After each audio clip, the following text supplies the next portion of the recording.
Good morning. Morning, Joyce. Debbie, how are you doing this morning? We had 40 degrees here. I'm sure that you both are a lot warmer than we are. Today, we are going to look at borders. We're going to talk about the upcoming border class. It's going to start August 29th. That'll be a Thursday.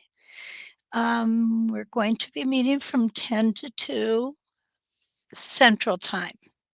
Okay. So that's 8 o'clock, 8 a.m. Pacific Time, 9 a.m. Mountain Time, 10 a.m. Central, and 11 a.m. Eastern Time. Okay. I had to remember which direction I was going in. Um, what we're going to be doing is we are going to be looking at a lot of different border treatments. And the first one I want to talk about. Good morning, Judy. You made it up. Hi, Nan. 3 p.m. in Sweden. How are you? The first thing I want to talk about is the Westerly Border Sampler Set.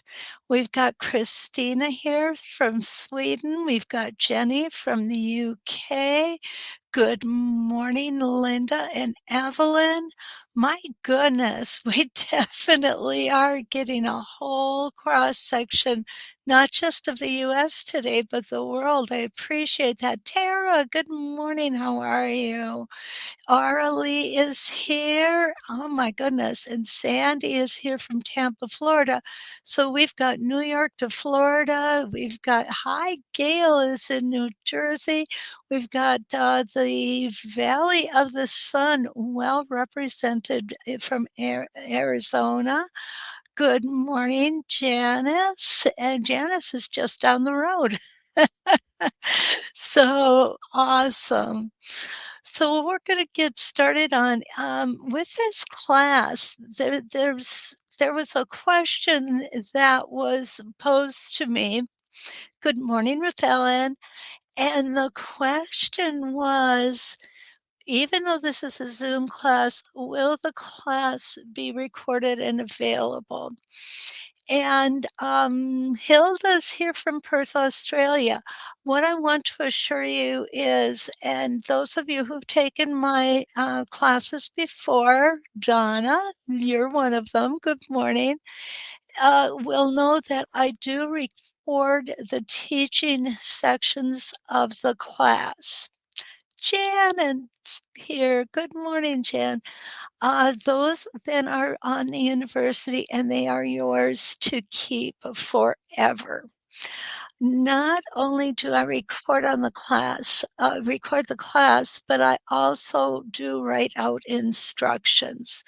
Well, good morning, Sarah. My daughter is here. Now she's right down the road as well.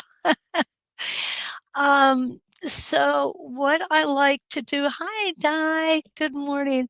I want to kind of give you a little sample of what my instructions look like because what I want to make sure that I help you understand is that when I teach, my goals are really very simple. There's just three of them.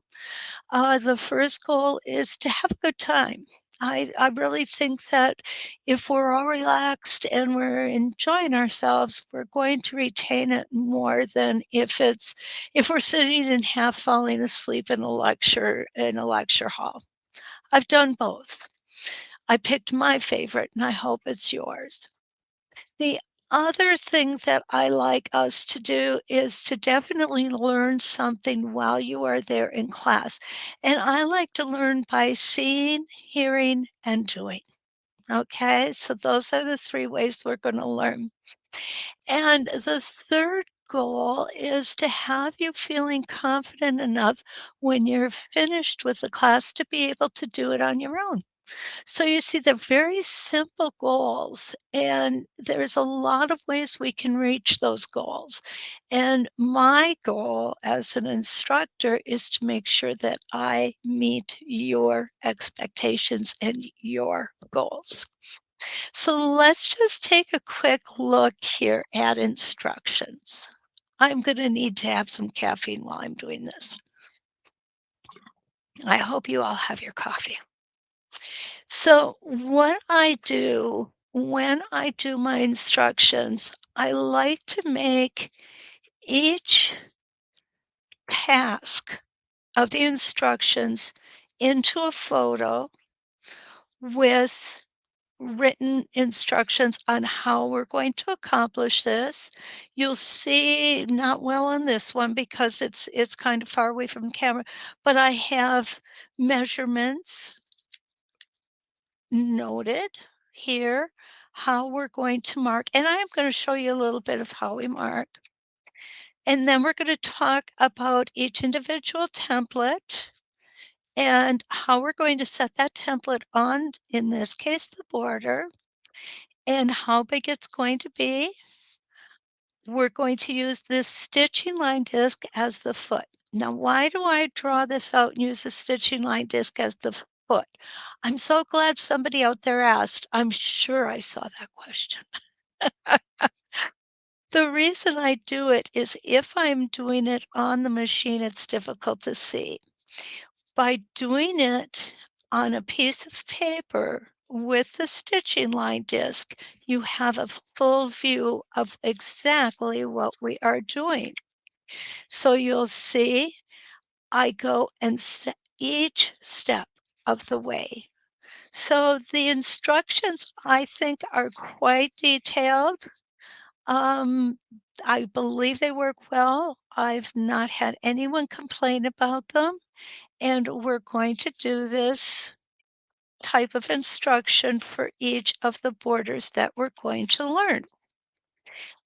And the reason that the class is called Turn a Corner is that I'm going to show you with your border sampler template set, and that is this set here from Westerly.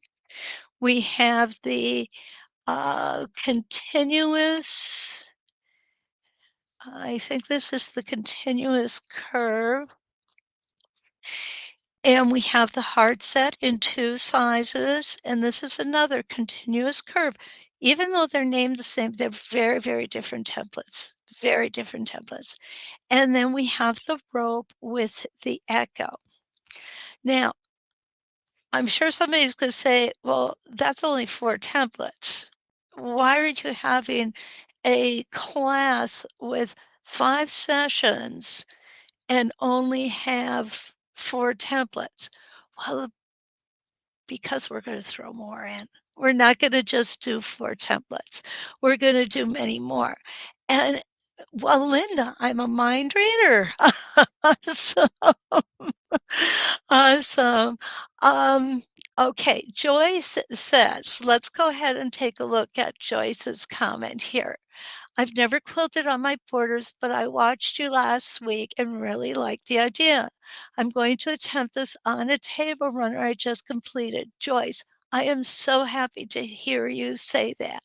And what Joyce is referring to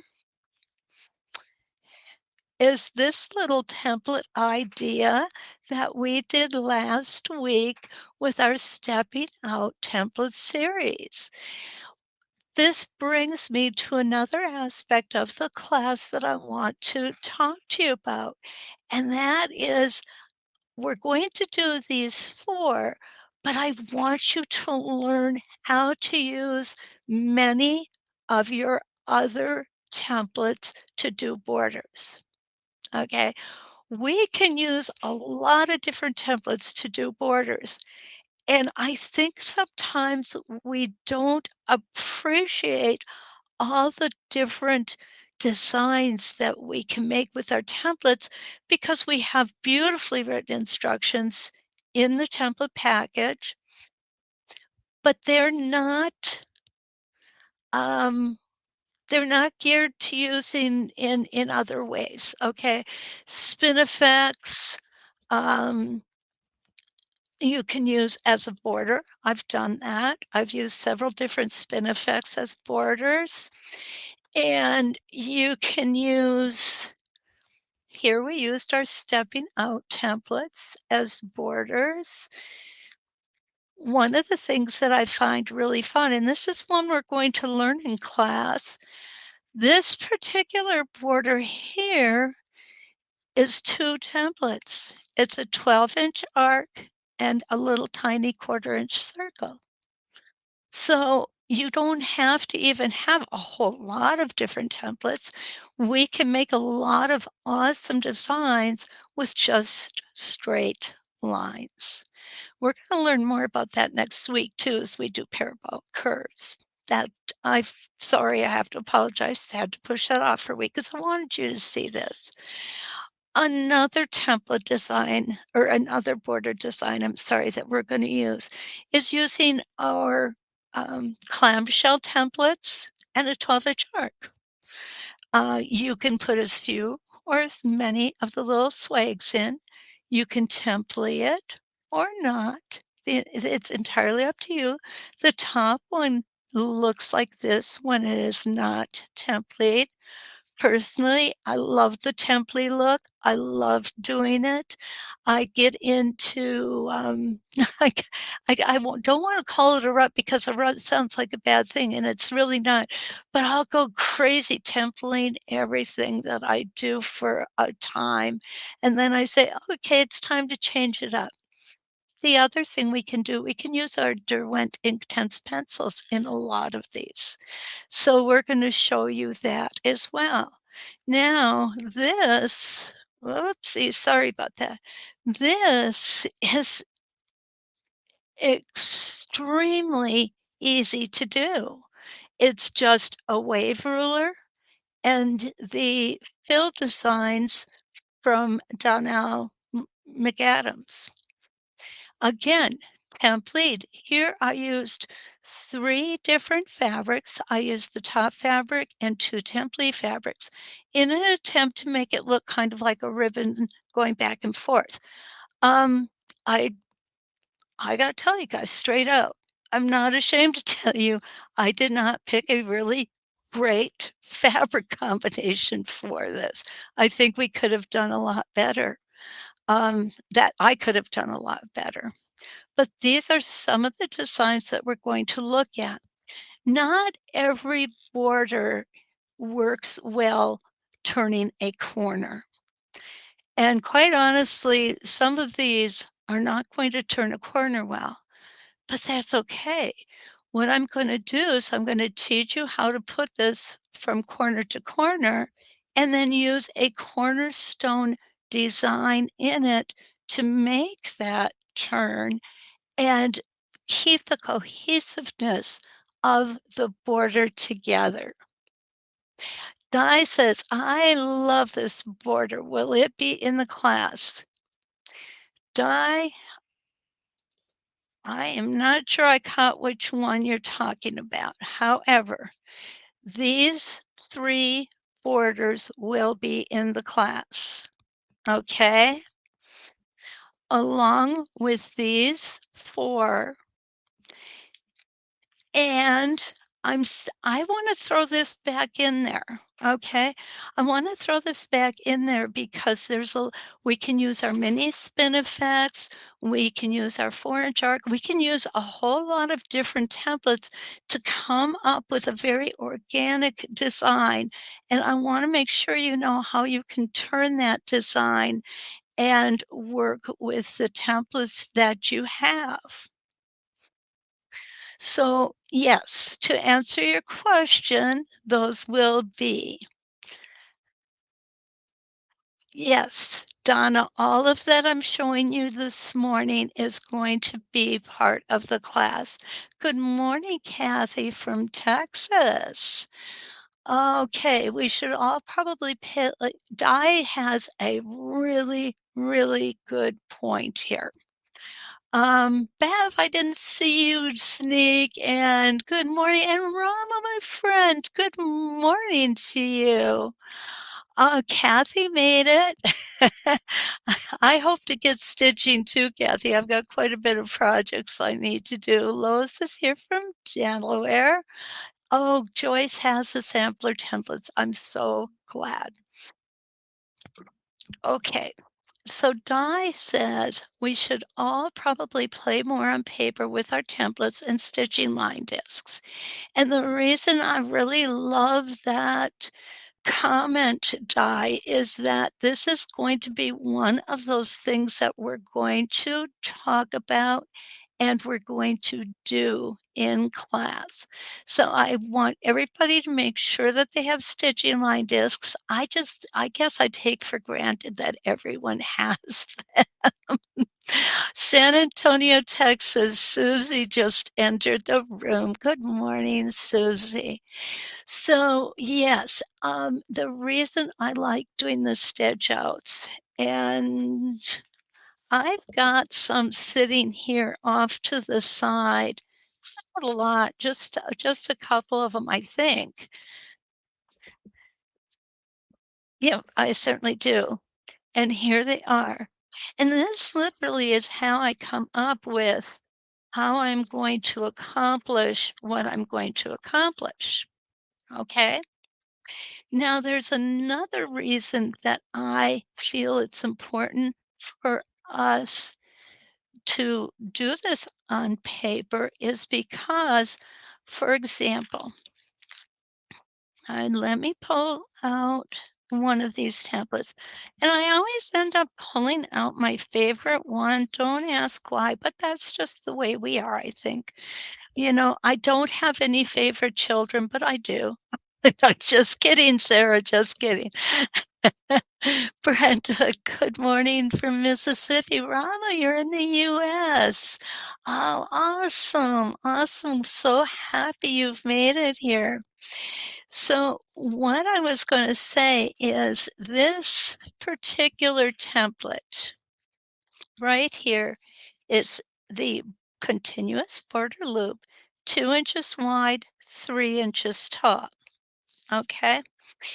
It's going to fit perfectly if our length of of our border is divisible by 2. Quite honestly, though, most of us don't have quilts that are exactly divisible by 2 or by 3 or by whatever size of template we're using. Okay.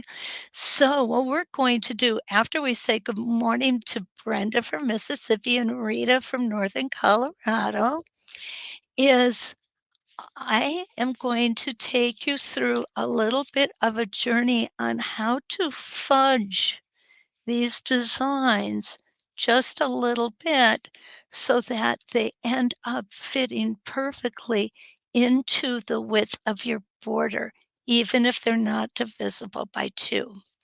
Sometimes we use a half of a design.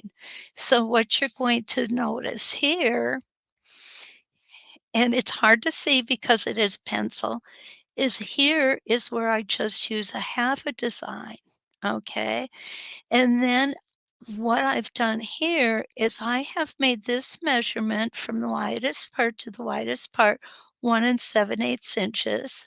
And here I've wanted to show you how to stretch it out a little bit without interrupting the integrity of the design. And we've gone here from 1 7/8 to this one at 2 1/8. So we are going to cover that. Okay. Oh, Joyce, so glad that you're going to be doing this. And Linda, you are absolutely right. The drawings are a great resource for future projects. What I do with my drawings, for example, with these drawings, these are all drawings of the Border Sampler template set. I have a file folder for each of my sets of templates. I put these drawings right into the file folder with the template sets. So I'm never losing them because anybody who knows me well knows that I forget things, okay? It's a combination of age and other things that we won't go into, but I do forget where I put things. So, when you stay very organized and you keep everything together, and you can even fold these up and put them right into the bag with them, or if you need a bigger bag, get some big gallon Ziploc bags, put them in there. It works just fine. Um, we just will know that those references are always there, and by putting the dimensions in, I find that it helps me in the future not have to do all the math over again. I don't know.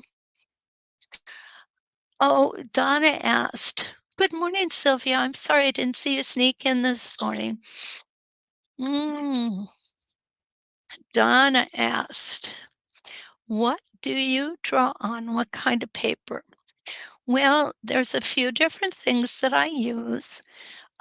So Steady does have a pad of paper that has a grid on it that's already lined for us, which is very handy. And we can purchase that from So Steady. The other thing I like to use is the back of the release paper from our Temply Fuse. And that is just a really nice size most times. It works very well. The other thing that I like to use, and this is one of them, is, this is kind of a hard one to say, guys, I gotta be honest with you.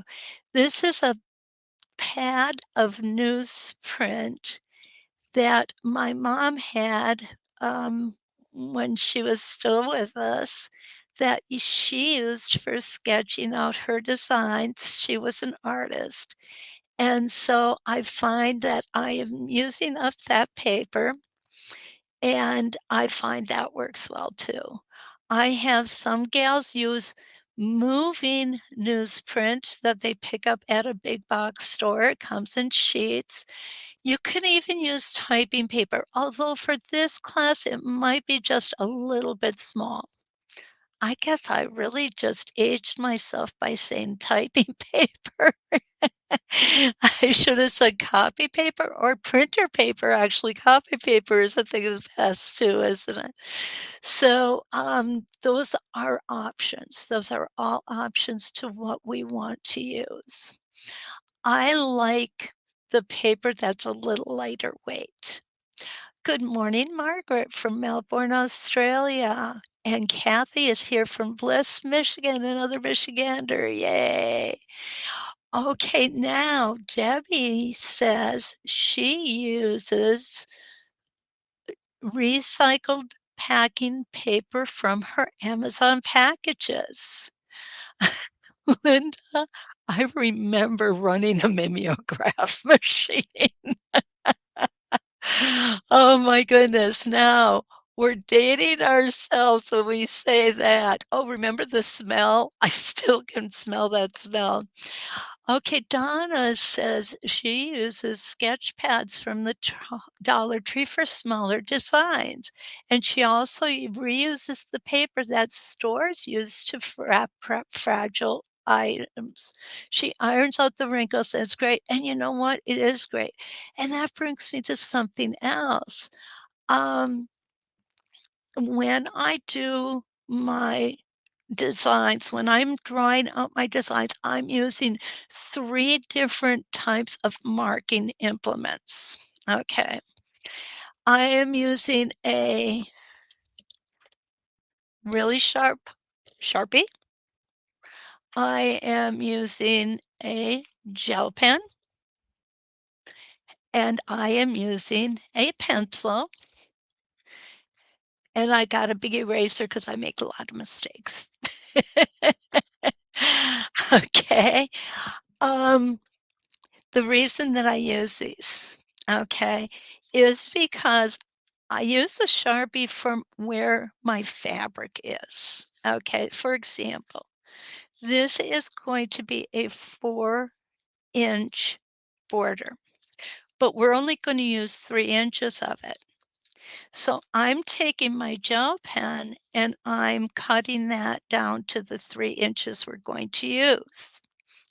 Then I use my pencil to actually draw in the designs.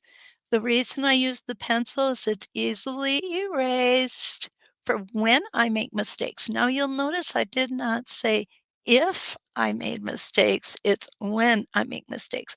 We all do. It's okay. It's fine. Everything's fixable except a broken heart, right? So, what happens when I get done with this and Donna knows you can iron paper without any problem. I'll use a low heat and I will go ahead and take off the friction pen lines to get a really good idea of what my design's going to look like exactly when it hits my fabric. Okay. Now I've been putting off talking about something that really is going to be a very important part of this class. Yeah, oh, Ruth Ellen says, let's take a look at Ruth Ellen. I press packing paper I receive in packages, and also the paper that comes in warm and white, which is only 12 inches wide. And she also used the backs of junk mail. That's a great use of junk mail as far as I'm concerned. Okay. Jan says she has a roll of white paper 75 feet long from Hobby Lobby, and it was real cheap. You know, that's another thing. We don't need to spend a ton of money on our paper because it's just that, it's paper. So we want to have paper that's a good enough size to use, and you'll notice here, um, I've used this for 3 different designs. Here's one here, one here, one here. And you don't have to. If you don't have paper that's quite as large as this, you can use a smaller size and just use one piece for each of the different designs.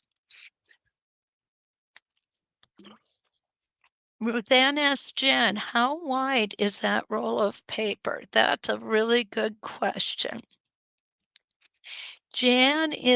Another Jan is here from hot Midlothian, Texas. Good morning, Jan. I hope you have air conditioning.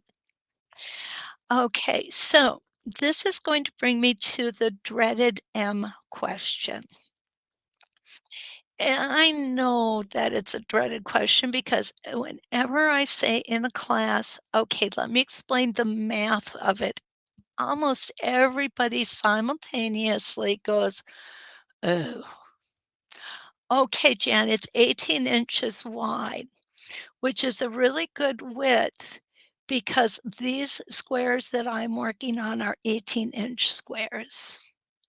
So 18 inches is a great size. And this particular one you're looking at, I actually have 3 different designs that I worked on. Good morning, Patsy from New Mexico. Um, I gotta tell you guys, I'm just gonna squirrel here for a second and let you know how wonderful it makes me feel to see you guys here on Tuesday night and again on Wednesday morning. I know not everybody can make every broadcast, but you guys have really become my friends, and I enjoy seeing you here. So I just want you to know that, okay? Am I gonna give Brenda wants to know, am I gonna give the details of the class? When, where, what we need, and the cost? Brenda, absolutely, I'm going to do that. I've been telling you a little bit about what the class is about. The class, is going to be 5 sessions, and it's going to meet from 10 a.m. until 2 p.m. Central Time, 8 a.m. Pacific, 9 a.m. Mountain, 10 a.m. Central, and 11 a.m. Eastern Time. It's going to last for 4 hours. Um, I will try to remember to take a break from for lunch. Most everybody who's taken my classes before knows I just have a bad habit of forgetting to eat. And the, supply list is already on the university. The class is listed on the university, and the cost is $80 for the 5 sessions. And we're going to cover more because it's kinda hard other than for sure, I want you to have the border sampler template set because this is the set that we're going to learn first. It's the simplest. It gives us the most education for the math part of it. And this is going to be our jumping board for everyone. And Brenda, the classes are recorded, yes, and they are yours for life. Once you pay for them and you have them, they are yours. I like recordings so that you can go back at any time. When I do recordings, and girls from other classes, from my previous classes can kind of tell you about this. I like to keep the recordings relatively short. What I mean by that is 20 to 30 minutes, so that it's much easier to find a particular section of the class than to have to sit and go through 2 hours of video to find the answer to one question. I don't ever want you to, have to do that if possible. So I do a lot of shorter recordings. I do a lot of them. And when we're done with class, I immediately upload the recordings. I try, but sometimes it could take me up to 24 hours to get them into the university class. And, they will be categorized by class date. So I would have August 29th, we'll have video 1, video 2, video 3, video 4, etc. And I have found through trial and error that that is the best way to organize the files. The other thing you will always have is photos to refer back to, the photos in the instructions. I do produce paper instructions for what we are learning. I think that's extremely important because not everyone learns by sitting and watching a video and listening to me talk.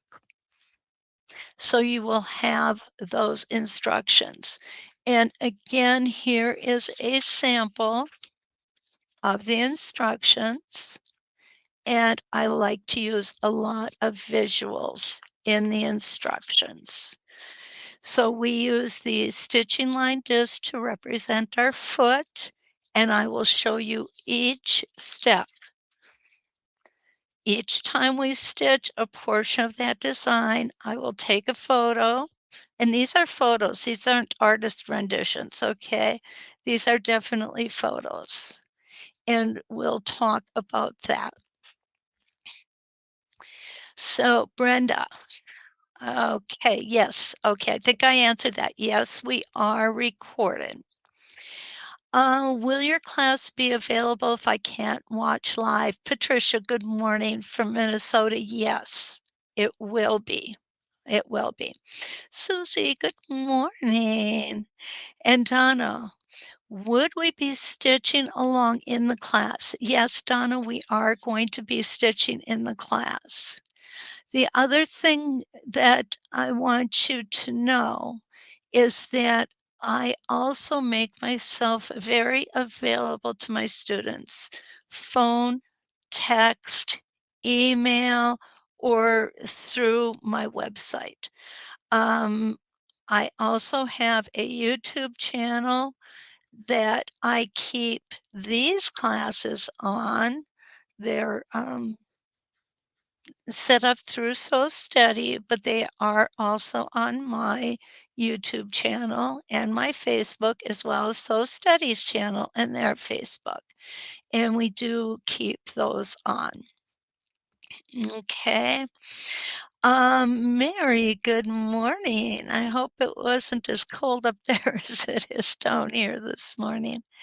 Um, so I think, does that answer the questions, Brenda, that you had? I want to make sure that I have all the answers. Don't leave you wondering about things. I do make my phone number available. And if I don't answer it, it's probably because I'm not near it, and I will call you back. Okay, just so you're aware of that. So, I hope that this gives you kind of a real clear understanding of what this class is going to be. I'm really excited about it. And I think the reason I'm very excited about it is because I'm going to help you to learn to design your own borders as well as just copy the borders that I show you. Okay. Oh, Brenda, you're quite welcome. I'm glad that we were able to do that. So, along with the border set, I would like to say that your starter set, of course, I guess I make an assumption here, and I probably shouldn't do that. But does everybody have a sampler starter set? It is. Yes, Jan, the written instructions will be available before each class. Yes. Um, the starter sampler set we will be using as well.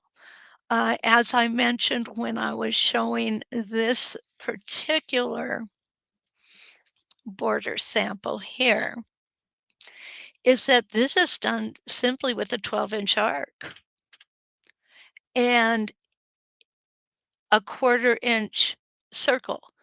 And I know how people don't really care for the 1/4 inch circle because it's small, and I've heard a lot of students say they find it difficult to stitch.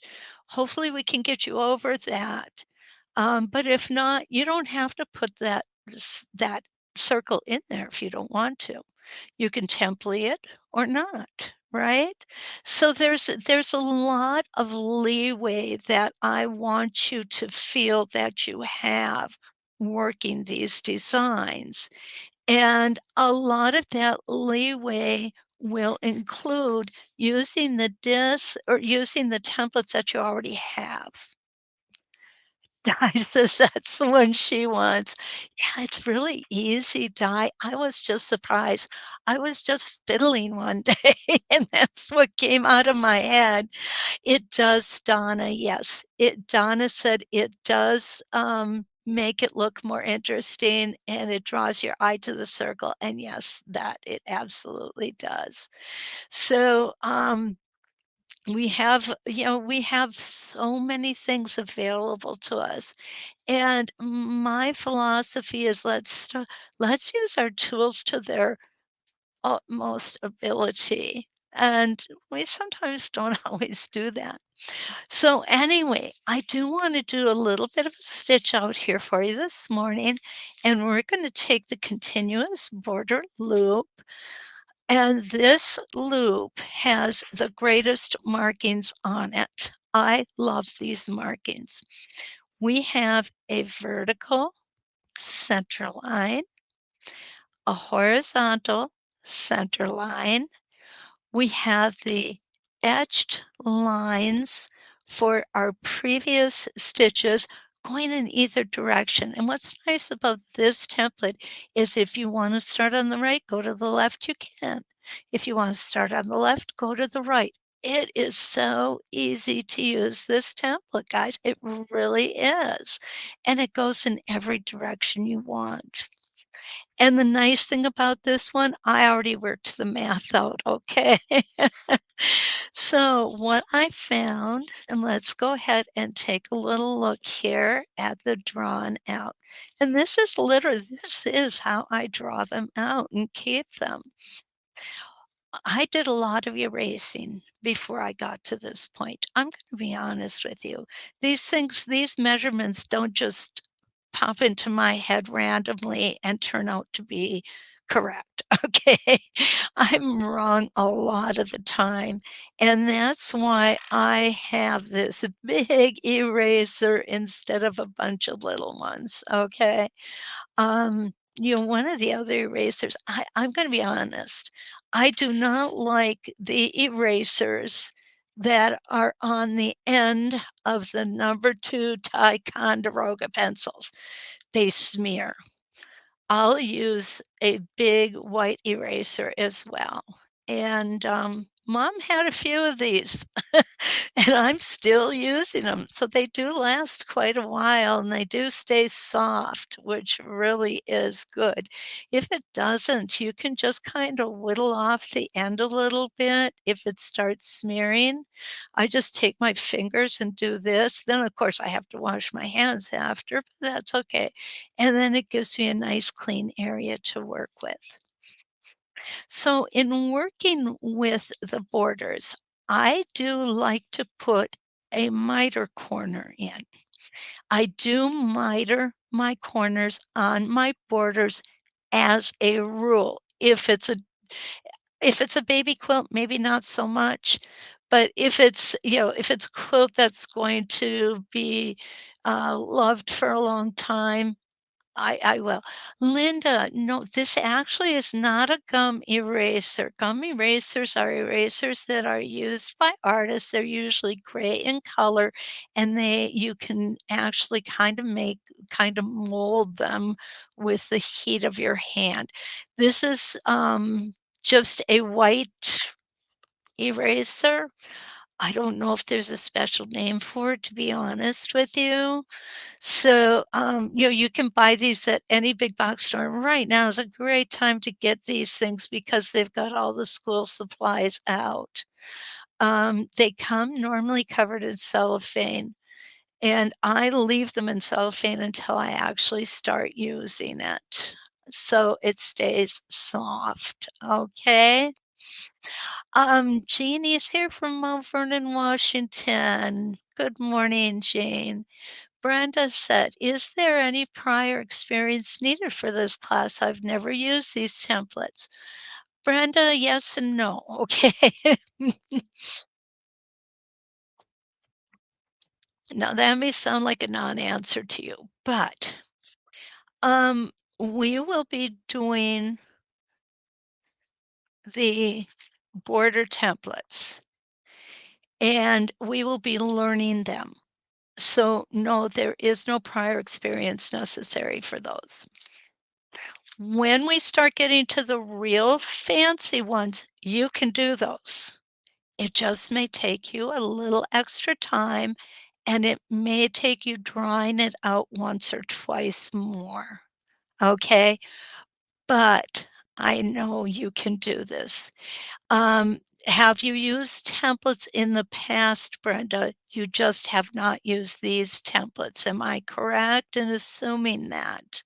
Because that can mean a lot too. If you've got template experience, the process of using our templates is the same on every template. We're just going in different directions. Okay, does that make sense? Little things like we want to ride the edge of the template. We don't want to push our foot against the template or push our template against the foot. We want to stay nice and even, and you won't want, so that you start working on stitch integrity. Brenda, you've never used any templates before. You know what? I think I would advise you to take a beginner template class first, likely, because there's a lot of there's a lot of educations or a lot of, nuances to working with templates if you've never used them before. Not saying that you cannot take the class because you certainly can and you will gain something from it. I just don't want you being frustrated.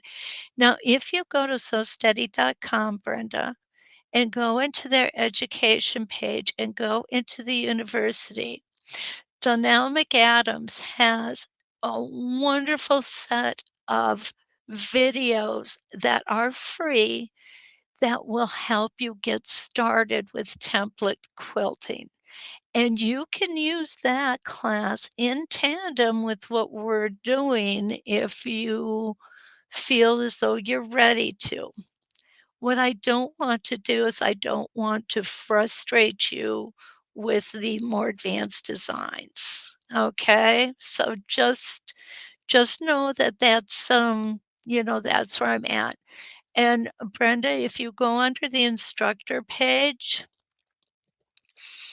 um I'm sorry, Deb, I'm gonna bring that to light. If you go to the instructor page and, look down at all of the instructors there, what you'll see is, I'm sorry, if you go to the university and look at all the instructors, you'll see that we all have a great number of classes that are free and very reasonably priced. Yes, Jan says, "Brenda, yes, take Donnell McAdams beginner classes for template quilting." They are excellent. They are excellent.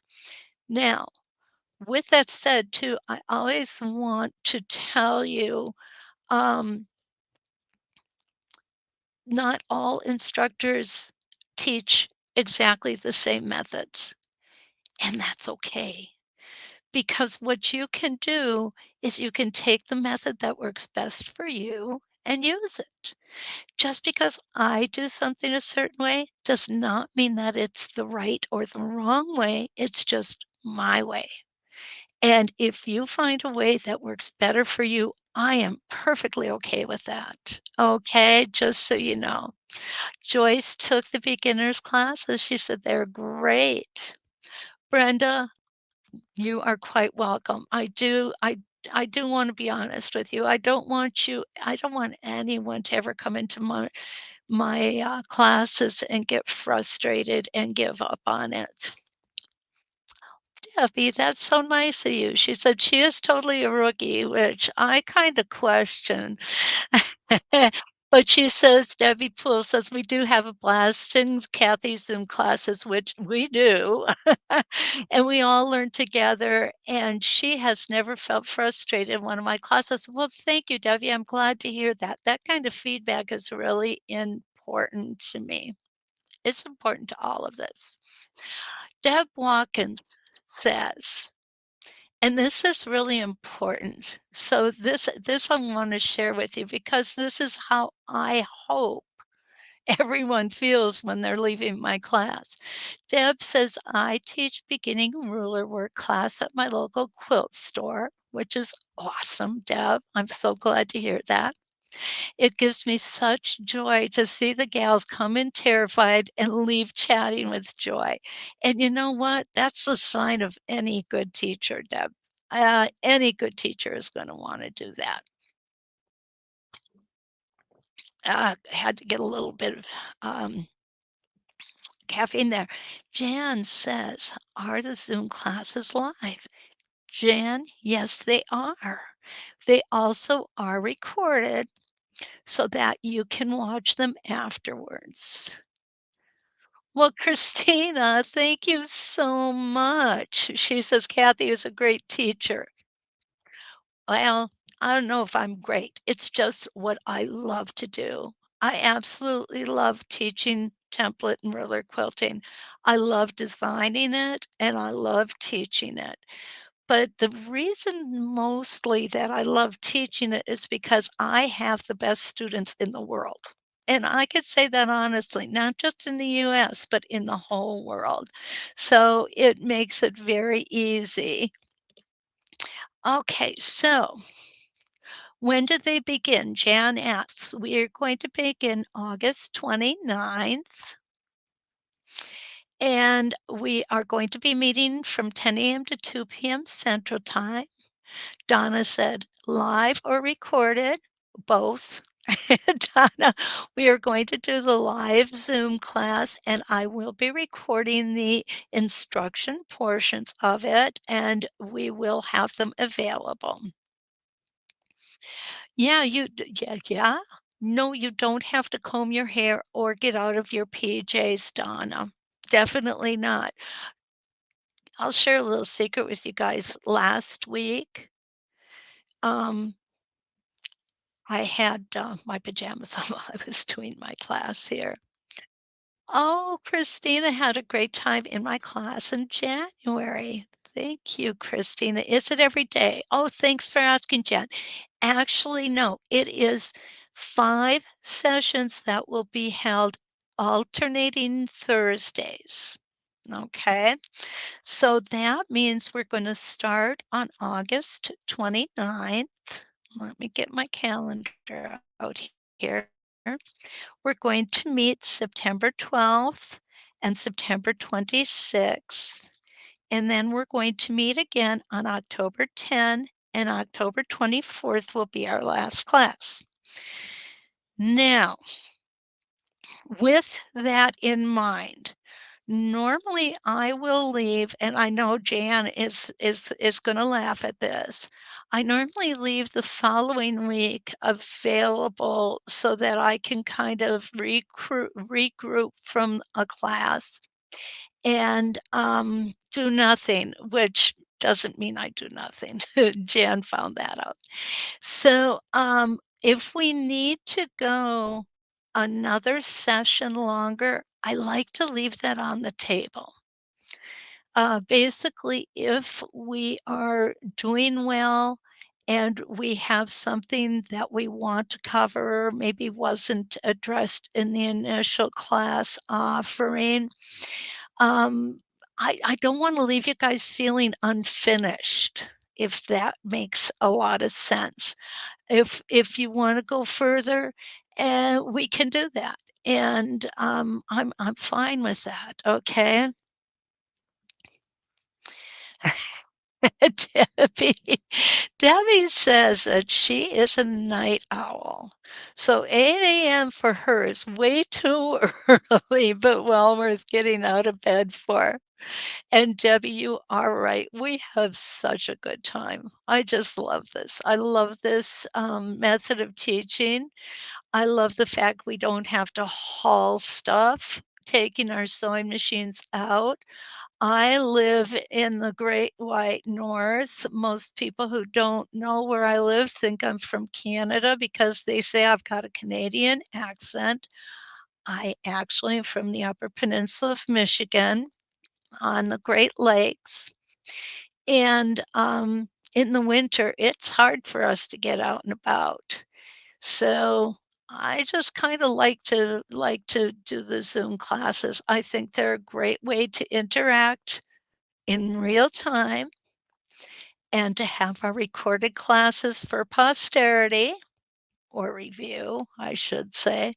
We will have our written instructions that we can keep with us. And if you lose them, don't worry. You can always go back and print them out again. I put them into PDF format for you. And are we going to make a sampler quilt using the binding templates? Um, you mean the border templates, Kathy? I think that's what you're asking. You know what? I had not planned on that, but you certainly can if you want. Um,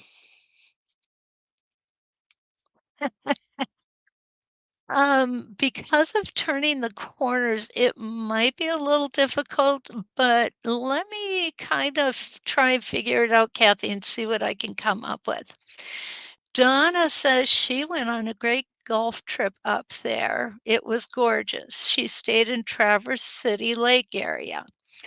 Donna, it is gorgeous in Traverse City, but that's not anywhere close to where I live, darling. That is what's called the Lower Peninsula. If you've ever heard of the Mackinac Bridge, we are on the north end of the Mackinac Bridge. Michigan is two peninsulas. One looks like a mitten. We are not in the mitten. Okay, we are in the Upper Peninsula, and it's a different way of life up here. We have 3% of the state's population, 30% of the state's land. And we are very rural, and we are renegades. We actually are in the Central Time Zone, even though the rest of the state is in the Eastern Time Zone. So, yeah, you'll find out we're pretty protective of our Upper Peninsula. They call us Yoopers, right, Judy P? Um, it's just a different way of life here. And Donna, I know you were in Michigan, so Michigan counts for you. It really does, definitely. I just, you're gonna find that we definitely are very protective. Okay, so we do at least grow cherries up here. Quite honestly, Donna, no, we don't. I'm afraid not. We grow beauty up here. That's what we grow.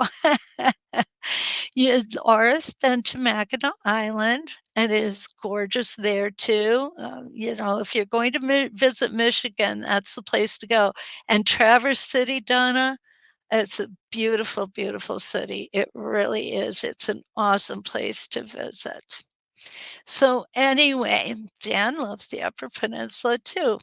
So back to what we were talking about here, and what I was going to do is going to just kind of give you a brief overview to stitch out, and we're going to stitch out the continuous border loop.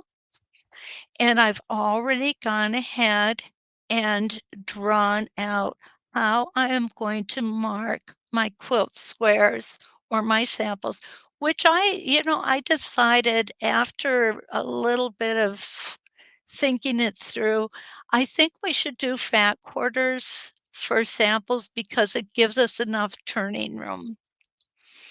So to turn with this particular template, what I found I needed to do, and these numbers and everything will be available to you, is I needed to come out 1/4 of an inch from this point, okay? And these are the points where my 4-inch border seam line connects. So I'm going to grab my ruler here, and I am going to mark my 1/4 inch on this side and on this side. Make sure I've got it as a 1/4 inch, not a 1/2 inch. Okay, a great way to know if you are making this measurement the same is you're going to have a little square here. Okay? If this little mark is not square, then one of these two markings is off. So you'll want to look at that and do it again. Now, the reason that I made such a fuss about um, this vertical center line is because, you know what? I forgot to make one more mark here, guys. I'm going to come down a 1/2 an inch too. And we're just going to do it quickly here. There we go. And a 1/2 an inch. We're going to put our 1/4 inch in here and 1/4 inch in here. And what we're going to do is this is where we're going to have our needle. So we're going to line this up using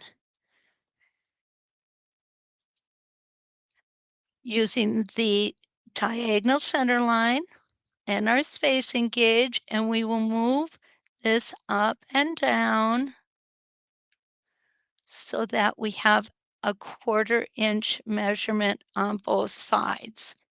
So what I'm going to do is I'm going to stitch all the way around. Pull my thread up here. Make sure you can see okay. Well, come on. There we go. Remember, when we're stitching on curves, what we want to do is we want to make sure that we're shortening that stitch length just a little bit. I'm going to take that one stitch in place,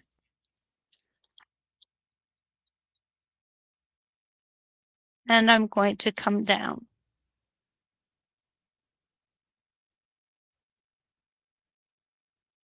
and I'm going to come back up. I wobbled a little bit, but that's okay. And I'm going to stop right at that line. Okay, now I'm going to turn and I'm going to line up my template. I'm lining up. Okay, where did it go? There it is. I'm lining up this particular line here. That's going to be where my stitches are going to be formed. So I'm lining that up with my 1/2 inch line that I made there. And we're going to make one rotation.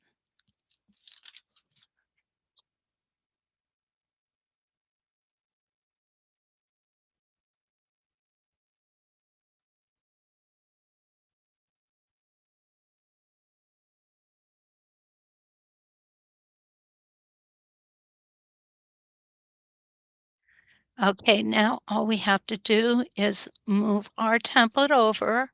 Our previously stitched line is going to fall right underneath this edged line. And that means we're going to have a perfect rotation. Isn't that awesome? So we're going to come out this way, come down to the bottom, take that extra stitch down here to make sure that that point is very clean and pointy. And we're going to come up. And now we're just going to continue. Every time we come down and line up, we know that we are perfectly spaced. Okay, and I'm going to stop right there. I just wanted to give you kind of a little idea. Now on the other side, what I'm going to do is I'm going to go ahead and I'm going to start here just like I did here, and I'm going to stitch in this direction. Okay? Just makes life easier. There are a few breaks, thread breaks, but that's okay. We can handle that, right? So that is what I've got for you this morning. Oh, Aura, you lived in Detroit. Okay. Okay. Yeah, Detroit is about 8.5 hours away from us. Yeah. We're basically on opposite ends of the state. Michigan is a very large state, very large. So anyway, this kind of will give you an idea of where we are going with this class. And I certainly hope that you will consider taking it. I do have limited enrollment in the class. When I do a live class, I think it helps to keep our group to a smaller size. Joyce, you are very welcome. Okay, will all the borders be made in a 4-inch border? Not necessarily, Ruth Ellen. What I want to do is I want to show you how you can reduce and enlarge them as well, because not all borders are 4-inch. And we also will want to take a look at sashing, which is usually much smaller. So we will be looking at different sizes, Ruth, yes. Diane, you are very welcome, and I hope to see you in class. Does anybody have any questions for me? Patsy, thank you. Okay, if not, we will see you next week. We will see you Tuesday evening, and we will see you again Wednesday morning. Wednesday morning, we're going to look at parabolic curves. And I'm thinking Tuesday evening we're going to as well. And I think what we're going to do with our parabolic curves is we're going to start it Tuesday evening and go ahead and continue it through Wednesday morning because there is so much with them. And it's so easy to do. It's all straight lines. You're welcome, Linda. And Linda, you have a great week too. Okay. I appreciate you being here, and don't forget to like, share, and subscribe, and until we meet again, let's quilt.